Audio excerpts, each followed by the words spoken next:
بەڕێزان دووبارە سڵاوتان لەبێت بەردەوامین بۆ تەواوکردنی تەوەرە گفتوگۆکەمان لەگەڵ بەرزان ئیبراهیم کوڕی حاج ئیبراهیمی چەرمەگە. کاک بەرزانجان من بەر لە پشووەکە پرسیاری ئەوم کرد کە ئێوە لە هەشتاکان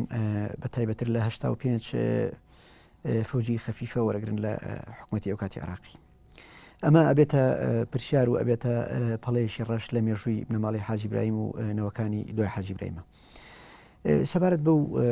هەڵوێستەی ئێوە لەو ڕۆژگارەیە ڕاوبۆچوتان چۆنە و چۆن باسی ئەو بەردۆخی ئەو کاتەکەن؟ بەڵێ من باسم کردوتم ئێمە لە سەرەتای دروستبوونی شۆڕش و بە هەموو توانای خۆمانۆک و کوڕی حاج ئیبراهیم هاتینە مەیدان و بە هەموو توانامانە پشتیوانیمان لە شۆڕشی نوێ کرد بۆ حکومەی ئێمە.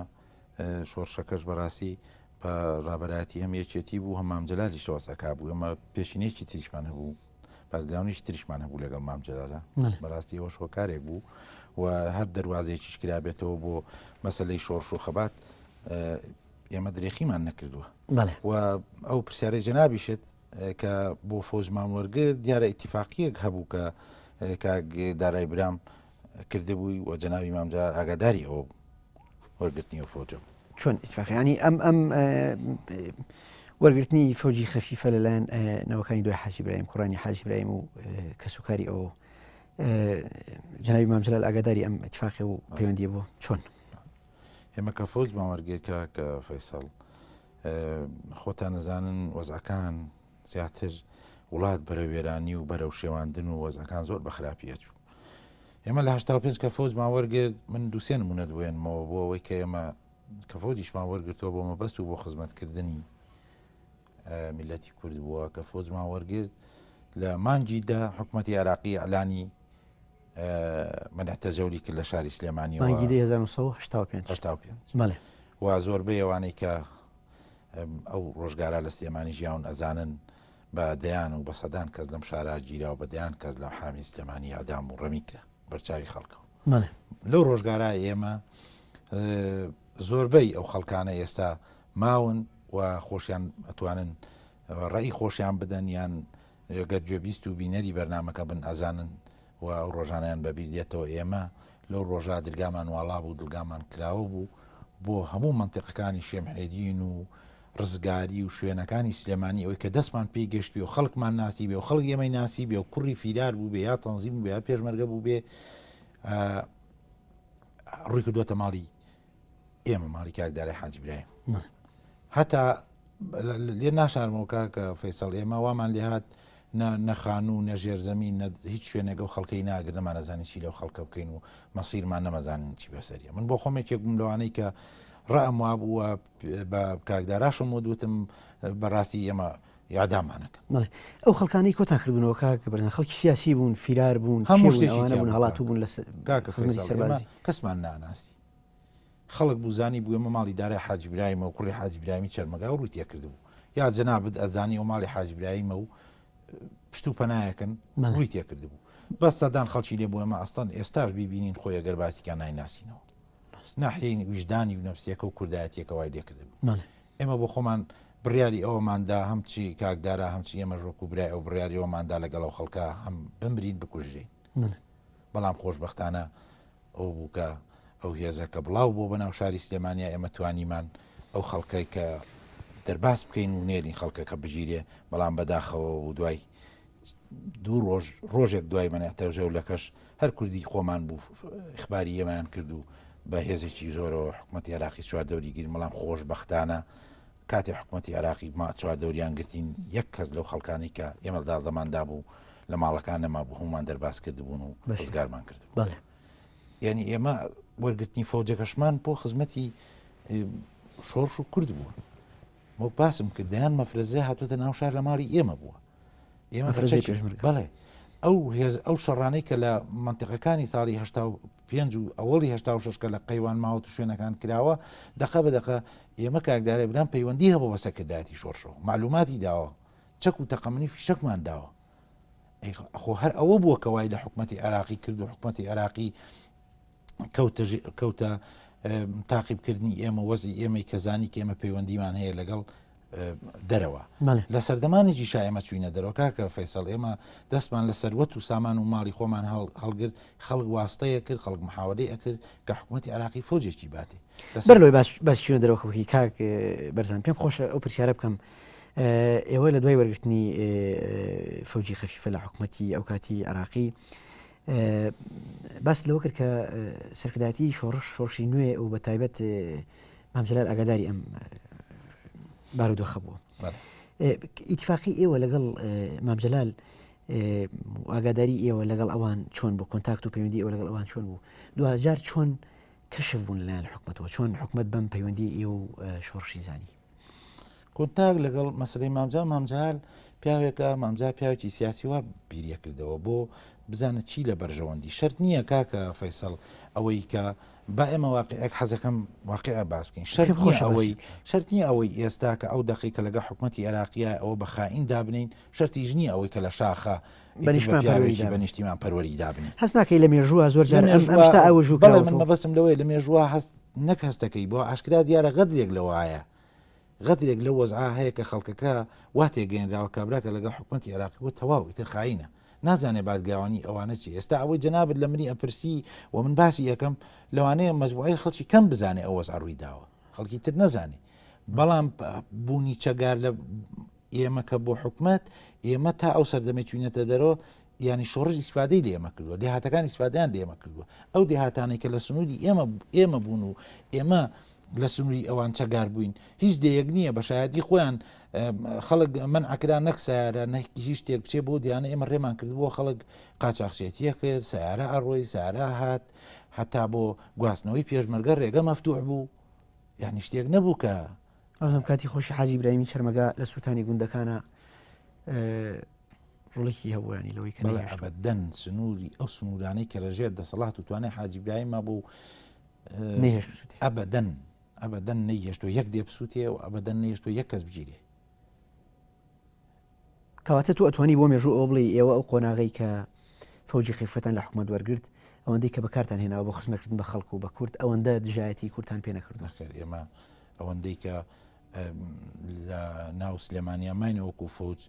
نەچوینەتە سەر دەیەک و دەیەکمان سووتانەوە و نەچوویەتین کوڕی خەڵکمان گرت بێ ئێمە چەندێک کە فەوجمانە بۆ محاولەمان کردووە چی خزمەت بە کوردەکە و چی خزمەت بە میلەتەکەمانەکە و چی خزمەت بە شۆڕشەکە ئەوەمان کردووە سەرنجامی چوونە دەرەوەشمان لە کاتێکی زۆر حساسا بووە کاکە فەیسەڵ بەر لە چوونە دەرەوەتان من پرسیارم لەوە کرد کە چۆن حکوومەت زانی ئێوە بەنیازن بچنە پاڵ شۆڕش فەوجەکە هەڵوەشێن و بچنە شاخ ئەو بارودۆخە چۆن بوو ئەگەر باسی بکەی بە وردی ئەوەڵڵاهی کاک فەیسەڵ ئەوەش بۆ خۆی خەڵکێکی ئەگەر بڵێم خەڵکێکی خراپ لە ناو ئێمە بوو چۆن خراپ هەبوو زانی بووی بە وەزعەکەی زانی بوو کە ئێمە ڕەبتێکمان هەیە لەگەڵ شۆڕش و لەگەڵ یەکێتی نیشتیمانی کوردستانە بەڕاستی ئیخباری ئێمەیان کردبوو کە ئەمانە پەیوەندی و علاقاتیان هەیە لەگەڵ پێشمەرگا چەکە نێرن فیشەگە نێرن ئەرزاقە نێرن دیار بوو کۆمەڵش شتی بەردەستکەوتە بوو و ئەوە وای کرد کە حکوومەتی عێراقی بەڕاستی شنگ لە ئێمە بکەن و چۆن نەگیران چۆن توانیتان دەرباز بن ئێمە پێشەوەی کە بچینە دەرەوە ئەو ڕۆژەی کە ئەعلانمان کرد کە هێزەکانی هێزی پێشمەرگە دابەزیە خوارەوە و دیارە تەنسیقە بوو لەگەڵ سەرکردایەتی یەکێتیە ئەو کاتە فەوجەکەی ئێوە لەکوێ بوو ئێمە فەوجی ئێمە لە منتقی خۆمان بوو لە کەڵەوەنان بوو لە منتقی سوورداش لەوێ بوو ئێمە اتفاق بوو لەگەڵ سەرکردایەتیە کە هێزەکانیان بێنە خوارەوە ئەو بەرنامە ڕێژی ئێمەدامان نابوو کاکە فەیسەڵ بۆ چوونە دەرەوەمان بەرنامە ڕێژێکی تەبیعی نەبوو بەرەوەی ئێمە لە سنووری منتقەکەی ئێمە لە مەعمەلچی منتۆی تاسڵوجە ئەوە هەمووی ڕەبایەتی عسکەری و ڕەبایەتی جێشی شعبی بوو و هەمووی دۆشکەی لێبوو ئێمەش کۆنتاکمان هەبوو لەگەڵ ئەوانە کۆنتاکی باشمان هەبوو و ئەمانویست ئەمەلیەکە کە ئەیکەین بۆ ئەوەی ئەو 15-20 دۆشکە و ڕوبایانەی کە لەو شوێنانەیە ئێمە ئەوانش دەستکەوتمان بێ بەڵێ بۆی سنوورەکە کۆنتترۆلکەین لیوایەکە بوو لە سووسێ ئێمە شەوانە کۆمەڵێک چەکدارمانە نار لەبێ شەو حرەز بێ ئیتیفاق وابوو ئێمە کۆمەڵێک چەگاری پێشمەرگە خۆتەزانی پێشمەرگە ڕیشات و ئەوە بیگۆڕین بە منەظەمی بکەین بە جلێکی جوان بیان خێنە ناو ئەو لیوایەوە بۆی شەو هەمیش لیواکەش تەسمیلی یەکێتی نیشتیمانی کورد ینی بەرنمەیەکی سەرتاسەری بوو لە تاخلوجۆ بۆ دوکان بەڵام ئەم پەرلەیە کەشف بوو ئەم پەرلەیە تەختیت و کەشف. نەخشەیە بەداخەوە ساعاتێ پێش ساعتێ بە ساعت و نوێ پێشەوەی کە هێزی پێشمەرگە بگاتە شوێنەکان و ئێمە کۆنتترۆلی وەزعەکە بکەین بەداخەوە کەشە بوو هێزی حکوومەت پەلاماری داین بەڵام خۆشببختانە ئێمە چۆن نەگیران ینی پرسیارەکە ئەوەیە بەڕاستی پرسیارەکە وەیە بە نیو ساعت پێشەوەی هێزەکە بێت دیارە ئێمە کاکدارای برام خۆی دەرچوو بوو لە پێشێمەوە گەشت بووە سنووری یەکێتی و برادرانی یەکێتی پێشوازیان لێکرد بوو ئێمە مابووینەوە من و کاک ڕۆستەمی برام و کاگ ڕۆبیتەن بەڕەحمەت بێ ئەوە مابووینەوە و کاگ ئیسماعیل و ئەمانە برام مابووینەوە لە فەوجەکە و لەو کاتا حکوومەتی عێراقی پەلاماریان داین من بەڕاستی کە جێشەکە هات زانیم ئیتر تەواو هانی تەوقیان کردین من بەڕاستی سارەیەک لەوێ بوو ویستم بە سارەکە دەرباز بم کە گەشتمە سەر جادەکە حکوومەتی عێراقی بەخوات خاستە چوار دەوری منیان گرت و وتیان دابەزە خوارەوە لێ پرسییم زانی منی ناسیوتی بۆ کوێچی وتمەچم بۆ ئەو ڕێبیانە لە بەروی ئەم جێشەیەوە هاتووە ئێمە حیمایەکانمان دەرکەین ویستم سیاسەت بکەم بە بۆی دەرچم کە بەداخەوە ڕایدغانم وتی چەچیکەم زانی بوویان کە ئێوە بەڵێ هیچ مەجالێک نەما بوو کاک فێسڵ تۆ چوار دەورت لە مەساحێکی دەمەتریا هەر چوار دەورت بەخوا خاصەوە بەجێش بگیرێ ئەوە کارێکی ئاسان نەبوو ینی ساندەیە ئەوە شتێکی وا بکە منش بە تەبیعی وەرم گرت چکە میزۆز ئەکە هادی کەمەوە نەک لەبەر ئەوەی مەسەلەی حیاتی خۆم بێ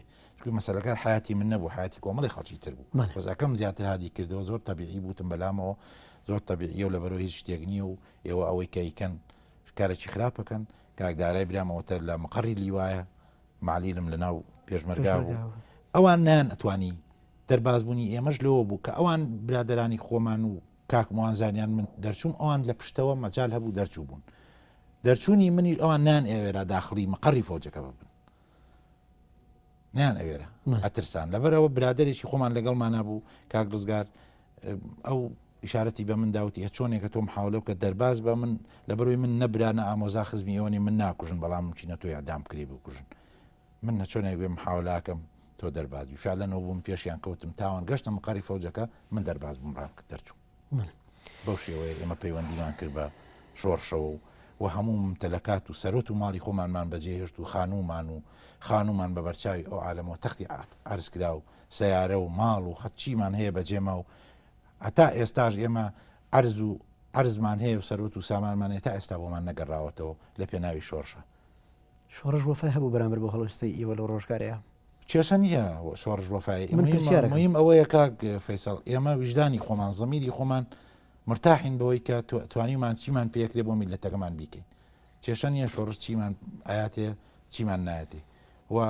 چیشمان داوا کرد بێ کێشەمان نەبووە لەبەرەوە ئێمە ئەوەیشی کە کردومانە بۆ مەساڵح و پارە نەمان کردووەکو باسم کرد ئەگەر بۆ مەساڵح و پارە بووە ئێمە ماڵ و سەرۆت و سامانی خۆمانمان بەجێ ناهێشت ڕاکەینە دەرەوە و خانوەکانمان تەختی ئارزەکە بکرێ وەکو باسم کردەوە تا خەڵک واستە و محاولەیە کرد فەوجێکی باتێ بە کۆمەڵ پارەی دەستکەوێ بێتە بەردەستی ئێمە وازمان لەوە هێناوەکو کوڕی حاجی برایم و ئیسپاتمان کردەوە جارێکی ترکە ئێمە دۆستی شۆڕش بەڵێ ئیسپاتمان کردەوە ئێمەش نەوەی کە ئەو پیاوین جارێکی تر پشتیوانی لە شۆڕش بکەینەوە و جەنابی مامجلا بروسکەیەکی گەورە و گیرانیشی بۆ هاتنە دەرەوەکەمان لیاوە هەم بۆ ئێمەش و هەم بۆ عشیرەتی عوزێریش لە دوای و خۆشببختانە لە دوای ئێمەش کۆمەڵی خەڵک پەیوەندی کرد بە شۆڕشی نوێەوە و ئەو چوونە دەرەوەی ئێمەش کاک فەیسەڵ لە کاتێکی تەبیعیان نەبووەکو باسم کرد پێشتر ئیشارەتێکم پێدا تەبیعی نەبوو چووکی لەو سەردەما حکوومەتی عێراقی ئەلانی کرد کەوا ئەمانەی کە بە شاخەکانەوەن پیاوی ئێرانن کەسمان نەهێشت دەربەدەرمان کردن ڕوانەی ئێرانمان کردن لەو سەردەما ئێمە کە پەیوەندیمان کرد بە حکوومەتی عێراق بە عەفو بە شۆڕشویەکێتی نیشتیمانی کوردستانەوە بۆ خۆی سەدای هەبوو هەر ئەو شەوە ئێرانی ئەلانی کرد هەر ئەو شەوە لە ئیزای مۆتی کارلۆ پێم وایە لەینی ئەوە بوو ئیعلانی کرد کەوا فەوجێک دژی خۆی ئەعلام موهیمە تۆ چەنی چۆنی ئەوە کێشە نییە کاک گرنگی خۆی ئیعلام دەوری خۆی هەیە ئیعلانی کردکەوە فەوجێکەوە حکوومەتی عێراقی ئەلانەکە کە شۆڕش و یەکێتی نیشتیمانی کوردستان نەماوە فەوجێکی عێراقی پەیوەندی کرد بە یەکێتی نیشتیمانی کوردستان لە سەردەما زۆر باشە کاک بەرزان من پێم خۆشە بڕێک بگەڕێنەوە بۆ دەوە بۆ مێژوو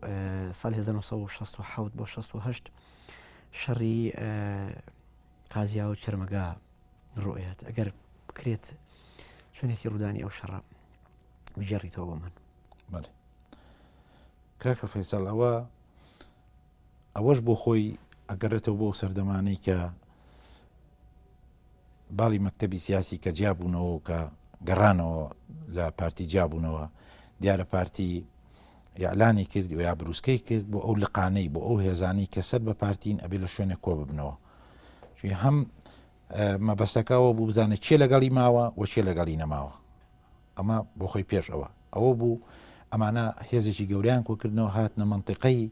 گەبۆ و گولیجە و لە سنووری منتیقەی ئێمە ئەوانە تەبەن مامەجیشم لێ بوو مامەجی پیادێ ئەوەیە کرد وەفدێکیان نرد بۆ لایەن ئەوە بوو وەفدەکە پیاوێکی خزمی ئێمە بوو ناوی حەمەومین بوو ئەو بوو شەیدیان کرد ئەلەوێەوە پەلامار دەستی پێ کرد و شەڕێکی گەورە ڕوویدا ئەو بارگراونی ئەو شەڕە دیسانەوە جارێکی تر ئەمان هێزێکی گەوریان کۆ کردەوەکو پێشتر کە ئێمەکە باسی باڵی مەکتەبی سیاسیمان کرد ئەو وەزعە جارێکی تر دیسانەوە هەڵیدایە ئەوان لەسەر حسابی ئەوە دیسان پەلاماری قازیاوە چەرمەگایاندایە و شەڕێکی گەورە ڕوویدا لەوێ کوڕێکی مامەجیم شەهید بوو و خەڵکی تریش برینار بوو چەند ڕۆژێک مقاومە کرا بەڵام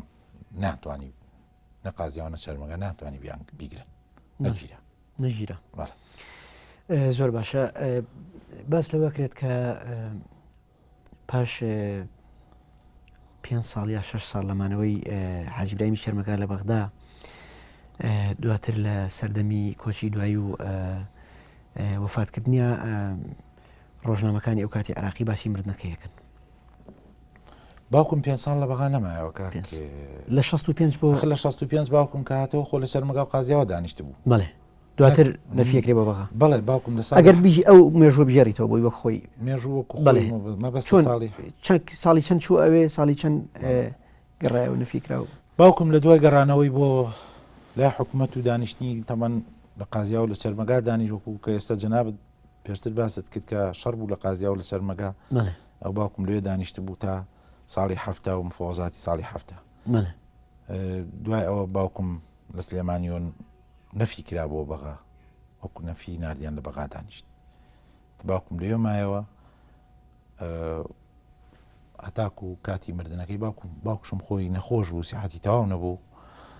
تووشی نەخۆشی شەکرە بوو بۆ خۆ دەزانی لەو سەردەمەشا عیلاج و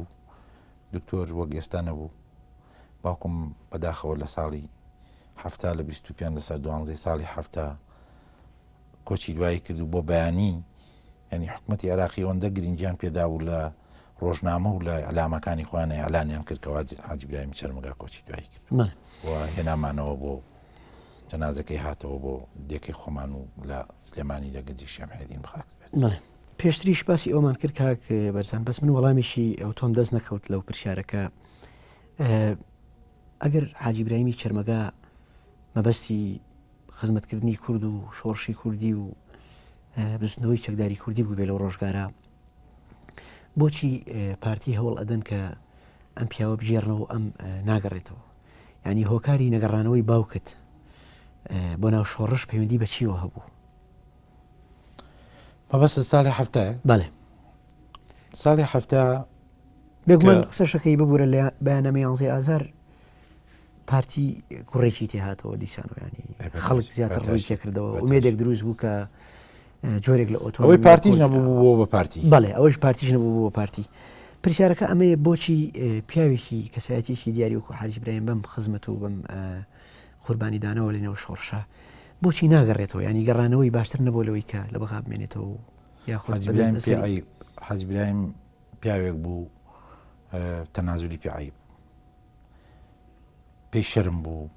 بە تەنازولی بچێتە بەردەمیان و تەسلیمیان بێ مردنم پێ باشترە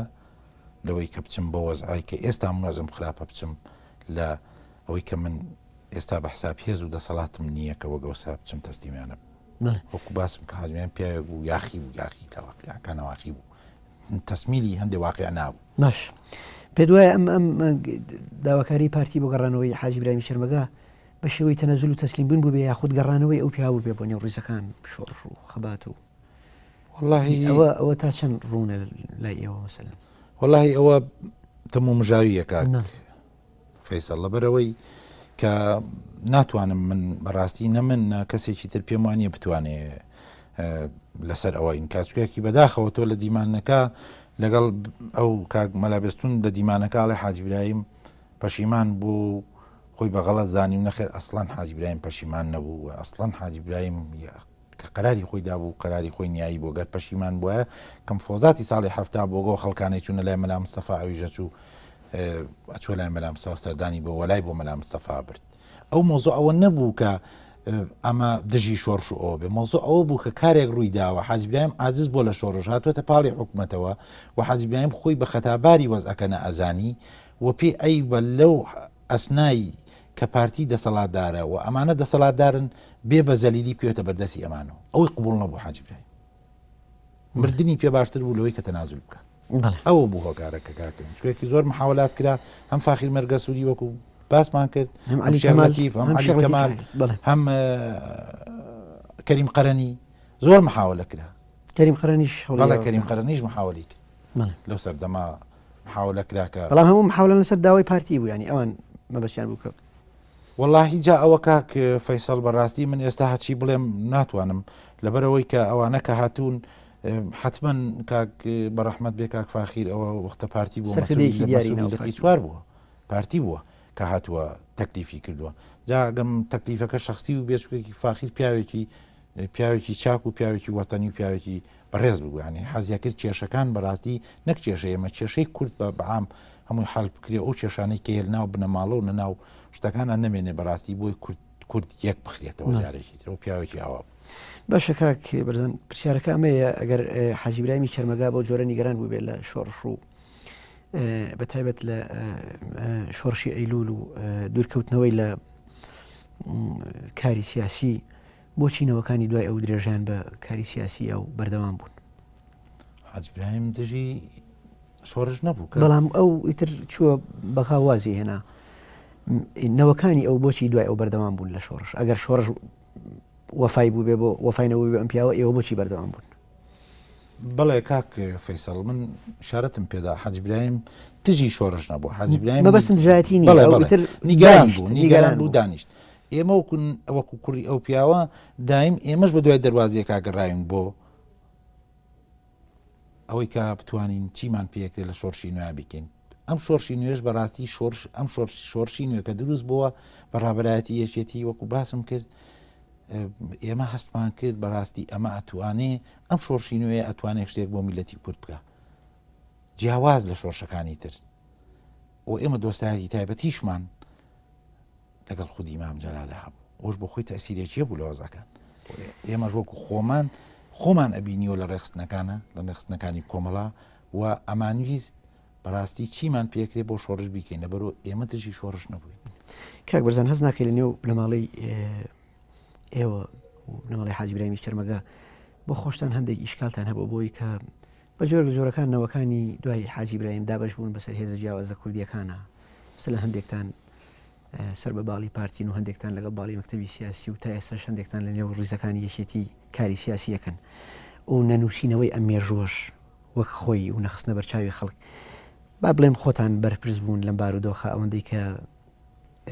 تۆ هەندێک جار شۆڕش و سەرکردایەتی شۆڕشی کورد بەرپرسیارە زانی وەڵا خۆ کەم تەرخەمی خۆتان خۆشمان کەم تەرخەمین بە تاچی کە بە دەرنین ئێمەش لەوە ئەبوایە فیال لە نێمە و بە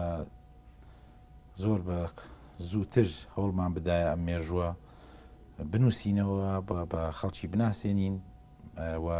غەدر بەڕاستی غەدر نەکرێ چکێکی ئێمە زۆر جار ئێمە تووشی ئەو کێشە بووین بەدەیان جار لە مقابلاتەکانە لە شتەکانە لە نووسینەکانە بەڕاستی ناوی حاجی برایم هاتووە بە بێویژدان من کاتم زۆر کەماوە کاک بەرزان ئەمێ دوا پرسیار بکەم پێم خۆشە بۆ مێژوو ئەو پرسیارە بکەم لە دوا ساتە وەختی بەرنامەکە و دیدارەکەمانە لە دەرەنجامی ئەم گفتوگۆ و دیالۆگەی ئێمە لەسەر کەسێتی حاجی برایم و ڕۆڵی ئەو بنەماڵەیە لە شۆڕشی نوێ و لە شۆڕشی ئەیلول و